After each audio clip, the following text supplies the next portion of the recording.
भगवान की जय। ऋषि वाल्मीकि रामायण की जय हो। खंड 17वां सर्ग वाल्मीकि रामायण का। भयंकर राक्षसियों से घिरी हुई सीता के दर्शन से हनुमान जी का प्रसन्न होना। हनुमान जी प्रसन्न हो गए हैं राक्षसों से घिरी सीता को दर्शन से। सीता के दर्शन से ज़्यादा खुश हो गए। ततः कुमुद खंडराभो निर्बलं निर्बलोदया गजगामावस चंद्रो हंसो नीलमयोदकम। तदंतर वो दिन बीतने के पश्चात कुमुद समूह के समान श्वेत वर्ण वाले तथा निर्मल रूप से उदित हुए चंद्रदेव स्वच्छ आकाश में कुछ ऊपर को चढ़ाए। उस समय ऐसा जान पड़ता था कि माने कोई हंस किसी नील जलराशि में तैर रहा हो। इस तरीके के देख रहे हैं हनुमान जी। मतलब सुबह हो गई, 6-7 बज गए ऐसा। साचिव्यामिव कुर्वन् सह प्रभया निर्मल प्रभा चंद्रमा रश्मिः शीतै शिशिसेवे पनवनात्मजः। साचिम्यामिव कुर्वन् सा प्रभया निर्मला प्रभा चंद्रमा रश्मि शीतै शिशिवे पवनात्मजम्। निर्मल कांति वाले चंद्रमा अपनी प्रभा से सीता जी के दर्शन आदि में पवन कुमार हनुमान जी की सहायता से करते हुए अपने शीतल किरणों द्वारा उनकी सेवा करने लगे। सादरस ततः सीताम पूर्ण चंद्र निभाननाम। सादरस ततः सीताम पूर्ण चंद्र निभाननाम। शोक भारैरिव न्यस्ताम भौरैनाभिवमाम्भसी। उस समय उन्होंने पूर्ण चंद्रमा के समान मनोहर मुख वाली सीता जी को देखा, जो जल में अधिक बोझ के कारण दबी हुई नौका की भांति शोक के भारी भार से मानो झुक गई थीं। दिदद् क्षमाणो वैदेही हनुमान मारुतात्मजा। सह ददर्श विदुरतस्था राक्षसी घोरहि दर्शनः। दिदच्छमाणो वैदेहं हनुमान मारुतात्मजम्। सह ददर्श विदुरस्था राक्षसी घोरहि दर्शनः। वायुपुत्र हनुमान जी ने जब विदेह कुमारी सीता को देखने के लिए अपनी दृष्टि दौड़ाई, तब उन्हें उनके पास ही बैठी हुई भयानक दृष्टि वाली बहुत सी राक्षसियां दिखाई दी। बहुत सी राक्षसियां बैठी थी वहीं आसपास। एकाची मेण कर्णाचा कर्ण प्रावरणाम तथा। एकाची मेक कर्णाचा कर्ण प्रावरणाम तथा। अकर्णा शंख कुकर्णाचा मस्तकोच वासनासिकाम। उनमें से किसी की आंख थी, उनमें से किसी की एक आंख थी तो दूसरे की एक कान। किसी किसी के कान इतने बड़े थे कि वह उन्हें चादर की भांति ओढ़े हुए थी। किसी के कान ही नहीं थे, राक्षसनी थी ना सब। और किसी के कान ऐसे दिखाई देते थे कि मानो खूंटे गड़े हुए हों। किसी किसी की सांस लेने वाली नाक उसके मस्तक पर थी। अजीब तरीके का कुरूप बना हुआ था राक्षसियों का। आतिकायोता मांगी चा तनु दीर्घा शिरोधराम। आतिकायोता मांगी चा तनु दीर्घा शिरोधराम। ध्वस्त केशीम तथा केशीम केशत कमल धारिणीम। किसी का शरीर बहुत बड़ा था, किसी का बहुत उत्तम, किसी की गर्दन पतली और बड़ी थी, किसी के केश उड़ गए थे और किसी के माथे पर केश उगे ही नहीं थे। कोई राक्षसी अपने शरीर के केशों को ही कमल धारण किए हुए थी। ये राक्षसियों का वर्णन है कि राक्षसनियां कैसे थीं। लंब कर्ण ललाटाम लंब कर्ण ललाटाम चालंबोदर पयोधराम। लंबोष्ठी चिंबुकोष्ठी चा लंबा श्याम लंबा जुनुकाम। किसी के कान ललाट बड़े बड़े थे तो किसी के पेट और स्तन लंबे थे। किसी के होंठ होने के कारण लटके रहे थे, किसी के ढोड़ी में ही सटे हुए थे। किसी का मुंह बड़ा था और किसी के घुटने बड़े थे। हस्वाम दीर्घाम चा कुब्जाम चा विकटाम वामनाम तथा करालाम ना भुवन वस्त्राम चा पिंगांची विक्रातनानाम। ह्रस्वादीर्घां चाकुब्जां चाविकटां वामनां तथा करालां भुवनवस्त्रां च पिंगाची विकृतातनां। कोई नाटी, कोई लंबी, कोई कुबड़ी, कोई टेढ़ी, कोई नाटी, कोई लंबी, कोई कुबड़ी, कोई टेढ़ी मेढ़ी, कोई बवनी, कोई विकराल, कोई टेढ़े मुंह वाली, कोई पीली आंख वाली और कोई बिगड़ मुंह वाली थी राक्षसियां। कि कोई मोनाटी, कोई लंबी, कोई कुबड़ी, कोई टेढ़ी, कोई मेढ़ी, कोई बवनी, कोई विकराल, कोई टेढ़े मुंह वाली, कोई पीली आंखों वाली और कोई बिकट मुंह वाली राक्षसियां थी वहाँ। विकृता पिंगला काली क्रोधना कलह प्रिया कालाया समह शूला कूट मुदगर धारिणी। कितनी ही राक्षसियां कितनी ही राक्षसियां बिगड़े शरीर वाली, काली पीली, क्रोध करने वाली, कलह पसंद करने वाली थी। उन सब ने काले लोहे के बने हुए बड़े बड़े शूल, कूट और मुदगर धारण किए हुए थे। सब अपना अपना हथियार लेकर के बैठी हुई थी, काली कलूटी, टेढ़ी मेढ़ी। वराह वराह मृग शार्दूला महिषा जशिवा वा मुखा। वराह मृग शार्दूला महिषा जशिवा मुखा गजोष्टा हृदय पादाश्चा निखाति शिरा सोपरा। कितनी ही राक्षसियों के मुख सुअर, मृग, सिंह, भैंस, बकरी और सियारनियों के समान थे। किन्हीं के पैर हाथियों के समान, किन्हीं के ऊँटों के समान और किन्हीं के घोड़ों के समान थे। किन्हीं किन्हीं के सिर कबंध की बात छाती में स्थित थे अतः गड्ढे के समान दिखाई देते थे, अथवा किन्हीं किन्हीं के सिर में गड्ढे थे।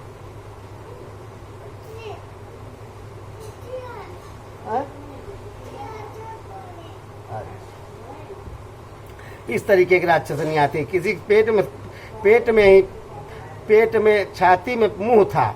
एक हस्तैः पादश्च करकर्णैः स्वैकर्णिका गोकर्णी हस्तिकर्णीश्च हरिकर्णी तथा परः। किन्हीं के एक हाथ थे, किन्हीं के एक पैर, किन्हीं के कान गधों के समान थे, किन्हीं के घोड़ों के समान, किन्हीं किन्हीं के कान गौओं, हाथियों और सिंहों के समान दृष्टिगोचर होते थे। अतिनाशा च काशीश्च तिर्यनाशा नासिका। अतिनाशा च काशीश्च तिर्यनाशा अनासिका गजसान्निभिन्नाश्च लालाटो च वसनासिका। किन्हीं की नासिकाएं बहुत बड़ी थी और किन्हीं की तिरछी, किन्हीं किन्हीं के नाक ही नहीं थी। कोई कोई हाथी के सूंड के समान नाक वाली थी और किन्हीं किन्हीं की नासिकाएं ललाट में ही थी, जिनमें वे सांस लिया करती थी। अजीब तरीके का रूप था राक्षसियों का। किसी की नाक नहीं, किसी की नाक लटकी हुई है, इस तरीके की शकल बनाए हुए थी। हसिदा पादा महापादा गोपादा पाद ही चूलिका। हस्तिपादा महापादा गोपादा पाद ही चूलिका। अतिमात्र शिरोग्रीवा अतिमात्रा कुचोदरी। हस्तिपादा महापादा गोपादा पादहि चूलिका। अतिमात्र शिरोग्रीवा अतिमात्र कुचोदरी। किन्हीं के पैर हाथियों के समान थे, किन्हीं के गौओं के समान। कोई बड़े बड़े पैर धारण करती थी और कितनी ही ऐसी थी जिनके पैरों में चोटी के समान केस उगे हुए थे। बहुत सी राक्षसियां बेहद लंबे सिर और गर्दन वाली थी। कितनों के पेट तथा स्तन बहुत बड़े बड़े थे। अतिया मात्रा तेनाश्चा दीर्घ जिभ्या नहीं नास्तता। अजामुखी रहस्ती मुखी गोमुखी सुकरी मुखी। हयोष्टा करवक्त्राश्चा राक्षसी गिरो दर्शना। किन्हीं के मुंह और नेत्र सीमा से अधिक बड़े थे, किन्हीं किन्हीं के मुख में बड़ी बड़ी जिह्वाएं थीं और कितनी ही ऐसी राक्षसियां थीं जो बकरी, हाथी, गाय, सुअर, घोड़े, ऊंट और गधों के समान मुंह धारण करती थी। इसलिए वे देखने में बड़ी भयंकर दिख रही थीं। किसी का मुंह घोड़े बकरे तरह गधों के तरीके से मुंह था। शूल मुदगर हस्ताचा क्रोधना कलहा प्रिया। शूलमुदगरहस्ताश्च क्रोधनाः कलहा प्रिया कराला धूमकेशिन्यो राक्षसी वीरकृतानना विबन्ति सततं पानं सुरामांस सदा प्रिया। कई किन्हीं के हाथ में शूल थे और किन्हीं के मुदगर, कोई क्रोधी स्वभाव की थी तो कोई कलह से प्रेम रखती थी। धुएं जैसे केशव विकृत मुख वाली कितनी ही विकराल राक्षसियां सदा मद्यपान किया करती थीं। मदिरा और मांस उन्हें सदा प्रिय था। कुछ राक्षसियां, हनुमान जी देख रहे हैं कैसे कैसे वो राक्षसियां बैठी हुई है सीता जी को घेरे हुए। मांस और मदिरा कई कई निशाचरों को बड़ा प्रिय था, खा पी रहे थे सब। मांस चोड़ित दिगद घीर्मा सा चोड़ित या भोजना मांस चोड़ित दिगदा मीर्मा सा चोड़ित यह भोजना तादरस कपीय श्रेष्ठो रोम हर्षण दर्शना। कितनी ही अपने अंगों में रक्त और मांस का लेप लगाए रहती थी। रक्त और मांस ही उनके भोजन थे। उन्हें देखते ही रोंगटे खड़े हो जाते थे। कपि श्रेष्ठ हनुमान जी ने उन सबको देखा। हनुमान जी देख रहे हैं पेड़ पर बैठे हुए, सुबह हो गई, वही देखा। इस कंधवंत मुपासीना परिवार्या वनस्पतिम इस कंधवंत मुपासीना परिवार्या वनस्पतिम तस्याधायेस्ताचा ताम देवीम राजपुत्रीमनिन्दिताम् लक्ष्यामास लक्ष्मीमान् हनुमान चनयकात्मजाम् लक्ष्यामास लक्ष्मीयमान् हनुमान चनकान्तजाम् विषप्रभाशोक संतृप्ताम् मलसंकुलामूर्धिजाम्। उन उत्तम शाखा वाले उस अशोक वृक्ष पर चारों ओर से घेर कर उससे थोड़ी दूरी पर बैठी थी और सती साध्वी राजकुमारी सीता देवी उसी वृक्ष के नीचे उसी जड़ से सटी हुई बैठी थी। उस समय शोभाशाली हनुमान जी ने जनक किशोरी जानकी जी की ओर विशेष रूप से लक्ष्य किया। उनकी कांति फीकी पड़ गई थी, वे शोक से संतप्त थी, उनके केशों में मैल जम गई थी। इस तरीके से हनुमान जी देख रहे हैं। क्षणीय पुण्याम च्युताम क्षीण पुण्याम च्युताम भूमौ तारामनिपितादिमिव क्षीण पुण्याम च्युताम भूमौ तारामनिपतितिमाविव चारित्रव्यपद स्वाढ्याम भरत दर्शन दुर्गताम। जैसे पुण्य क्षीण हो जाने पर कोई तारा स्वर्ग से टूटकर पृथ्वी पर गिर पड़ा हो, उसी तरह से वे भी कांतिहीन दिखाई देती थी। वे आदर्श चरित्र पातिव्रत के संपन्न तथा इसके लिए सुविख्यात थी। उन्हें पति के दर्शन के लिए लाले पड़े हुए थे। पति के दर्शन कैसे भी हो जाएं, सीता जी को लाले पड़े हुए थे। भूषणैर्मतमाहीनां भूषणैरुत्तमौर्मिहानां भरतवात्सल्यैः भूषितां भूषणैरुत्तमहीनां भरतवात्सल्यैः भूषितां राक्षसाधिपसुरुद्धां बंधुबिंदश्च विनाकृतां। वे उत्तम भूषणों से रहित थीं तो भी पति के वात्सल्य से विभूषित थीं। पति का स्नेह ही उनके लिए श्रृंगार था। राक्षस राज रावण ने उन्हें बंदिनी बना रखा था, वे स्वजनों से बिछुड़ गई थी। इस तरीके से हनुमान जी सोच रहे मन ही मन में, बिछुड़ गई थी। व्यूतामा सिंह संरुद्धाम वधामा गजवधूमिवा व्यूतामा सिंह संरुद्धाम वधामा गजवधूमिवा चंद्ररेखाम पयोदान्ते शारदा भैरवाव्रताम। जैसे कोई हथिनी अपने यूथ से अलग हो गई हो झुंड से, जैसे कोई हथिनी अपने यूथ से अलग हो गई हो, यूथपति के स्नेह से बंधी हुई हो और उसे किसी सिंह ने रोक लिया हो। रावण की कैद में पड़ी हुई सीता भी वैसी ही दशा में थी कि वे वर्षा काल बीत जाने पर शरद ऋतु के श्वेत बादलों से घिरी हुई चंद्र रेखा के समान प्रतीत होती थी।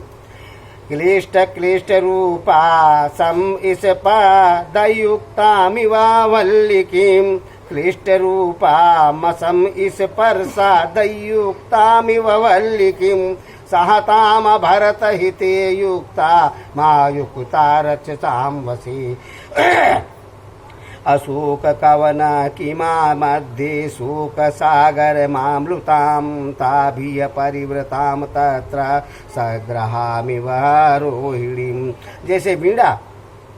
जैसे वीणा अपने स्वामी की अंगुलियों के स्पर्श से वंचित हो वादन आदि की क्रिया से रहित अयोग्य अवस्था में मूक पड़ी रहती है, उसी प्रकार सीता पति के संपर्क दूर होने के कारण महान क्लेश में पड़कर ऐसी अवस्था में पहुंच गई थी जो उनके योग्य नहीं थे। पति के हित में तत्पर रहने वाली सीता राक्षसों के अधीन रहने के योग्य नहीं थी, फिर भी वैसी ही दशा में पड़ी थी। अशोक वाटिका में रहकर वे शोक के सागर में डूबी हुई थी। क्रूर ग्रह से आक्रांत हुई रोहिणी की भांति वे वहां उन राक्षसियों घिरी हुई थी। हनुमान जी ने उन्हें देखा, वे पुष्पहीन लता की भांति श्रीहीन हो रही थी। ददरस हनुमान्तस्ता लतामा कुसुमा विवा ददरस हनुमान्तस्ता लतामा कुसुमामिवा सामलेन च दिव्याङ्गी वपुषा चापल्यकृतां मृणाली पंकदिग्देवा विभाति च न भाति च। उनके सारे अंगों में मैल जम गई थी, केवल शरीर सौंदर्य ही उनका अलंकार था। वे कीचड़ से लिपटी हुई कमल नाल की भांति शोभा और अशोभा दोनों ही युक्त हो रही थी। अच्छी भी लग रही थी देखने में, खराब भी लग रही थी। शोभा और अशोभा दोनों युक्त थी। मलिने नातु वस्त्रेणा परिक्लष्टे नहीं भामिनीम मलिने नातु वस्त्रेणा परिक्लिष्टे नैवामिनीं संवृत्तामरवगसावाची ददरस हनुमान कपिः। मैले और पुराने वस्त्र से ढकी हुई मृग शावक नयनी भामिनी सीता को कविवर हनुमान ने उस अवस्था में देखा। ताम देवी दीन वंदन नाम दीनाम भरतै तेजसा रचिताम स्वने स्वेन शीलेन सीतामसितै लोचनाम। ताम देवी दीन वदनाम दीनाम भरतै तेजसा रचिताम स्वेन शीलेन सीतामसितै लोचनाम। यद्यपि देवी सीता के मुख पर दीनता छा रही थी, तथापि अपने पति के तेज का स्मरण हो आने से उनके हृदय में वो दैन्य दूर हो जाता था। कजरारे नेत्रों वाली सीता अपने शील से ही सुरक्षित थी। याद कर लेती थी राम का तो बड़ी खुश हो जाती थी। ताम दृष्ट्वा हनुमान सीताम मृग सावनिभेक्षणाम। ताम दृष्ट्वा हनुमान सीताम मृग सावनिभेक्षणाम मृगकन्यामिव त्रस्ताम वीक्षमाणाम समन्तता दहन्तीमिव निःस्वैव रक्षान् पल्लवाधारिणी संघतामिव शोकानां दुःखस्योमिरमिवोत्थितां। तां क्षमाम सुविभक्ताङ्गी विनाभरणैः शोभिनीं प्रहर्षमतुलं लेभे मारुति प्रेचै मैथिलीं। उनके नेत्र मृग छोने के समान चंचल थे। वे डरी हुई मृग कन्या की बात सब और सशंक दृष्टि से देख रही थी, मतलब डर से देख रही थी। दर की सब तो राक्षसनियां बैठी हुई थी, सशंक मतलब शंका सहित दृष्टि से देख रही थी। अपने उच्छ्वासों से पल्लवधारी वृक्षों की दग्ध सी करती जान पड़ती थी। शोकों की मूर्तिमती प्रतिमा सी दिखाई देती थी और दुख की उठी हुई तरंग सी प्रतीत होती थी। उनके सभी अंगों का विभाग सुंदर था। यद्यपि विरह शोक से दुर्बल हो गई थी तथा आभूषणों के बिना ही शोभा पाती थी। इस अवस्था में मिथिलेश कुमारी सीता को देखकर पवन पुत्र हनुमान का उनका पता लग जाने के कारण अनुपम हर्ष प्राप्त हुआ। बहुत ज्यादा खुश हो गए हनुमान जी। हर्ष जानानि चासु श्रोणी हर्ष जानि चासु श्रोणी ताम दृष्ट्वा मदिरेक्षणां हर्ष जानि च श्रोणी ताम दृष्ट्वा मदिरेक्षणां मुमोच हनुमास्त्रस्ता नमस चक्रे च राघवम्। मनोहर नेत्र वाली सीता को वहां देखकर हनुमान जी के हर्ष के आंसू बहने लगे। उन्होंने मन ही मन में श्री रघुनाथ जी को नमस्कार किया। कि सीता जी दिख गई। हनुमान जी ने राम को भी नमस्कार कर लिया, रघुनाथ जी को। नमत को च्वाच नमस को त्वात रामाया लक्ष्मणाय च वीर्यवान नमस क्रत्वात रामाया लक्ष्मणाय च वीर्यवान सीता दर्शन संग्रष्टो हनुमान संव्रतो भवत। सीता के दर्शन से उल्लासित हो श्री राम और लक्ष्मण को नमस्कार करके परम पराक्रमी हनुमान जी वहीं छिपे रहे। सीता के दर्शन से उल्लासित हो श्री राम और लक्ष्मण को नमस्कार करके पराक्रमी हनुमान वहीं पर छिपे रहे। पेड़ में अशोक वाटिका में जो अशोक का पेड़ था उसी में छिपे रहे। इत्यार से श्रीमद् रामायणे वाल्मीकि आदि काव्य सुंदर कांडे सप्तदशा सर्ग 17वां सर्ग। इस प्रकार श्री वाल्मीकि निर्मित आर्ष रामायण आदि काव्य के सुंदर कांड में 17वां सर्ग पूरा हुआ। बोलो श्री रामचंद्र भगवान की जय हो, बोलो सभी संतों की जय हो, बोलो सभी ओ की जय हो, बोलो श्री वाल्मीकि रामायण की जय हो। मंगल भवनिया मंगलहारी। कल आप सुनिएगा अष्टादशा सर्ग 18वां सर्ग। बोलो श्री रामचंद्र भगवान की जय हो।